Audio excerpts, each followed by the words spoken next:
சிவபெருமானுக்குரிய நெறி என்பது சிவபெருமானின் ஆன்மீக தத்துவங்களையும் நெறிமுறைகளையும் குறிக்கிறது. இது சைவ சமயத்தின் அடிப்படையான போதனைகளை உள்ளடக்கியது.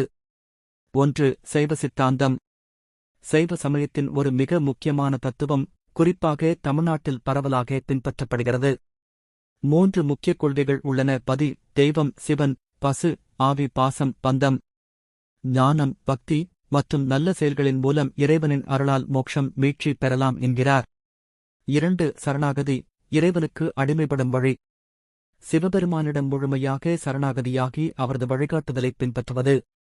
அப்பர், சுந்தரர், மாணிக்க வாசகர், திருஞான சம்பந்தர் போன்ற சைவ நாயன்மார்கள் சிவனிடம் சரணாகதியாக பக்தியில் இணைந்தனர். 3. அத்வைத சைவம், சிவாத்வைதம். ஜீவாத்மா, ஆவி மற்றும் சிவன் இருவரும் ஒன்றே என்பதை போதிக்கிறது. காஷ்மீர் சைவமும் தமிழ் சைவ தத்துவங்களும் இதனை வலியுறுத்துகின்றன. 4. திருக்குறளில் சிவபெருமானின் போதனைகள். திருவள்ளுவரின் திருக்குறள் பல சைவ தத்துவங்களை உள்ளடக்கியது. உண்மையான வாழ்க்கை நெறிகள், சத்தியம், தர்மம், பற்றின்மையுடன் வாழுதல். 5. சைவ நெறி, மரபு வழி ஒழுக்கம்.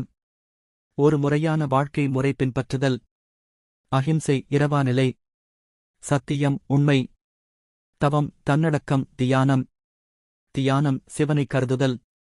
பக்தி, இறைவனிடம் அன்பு.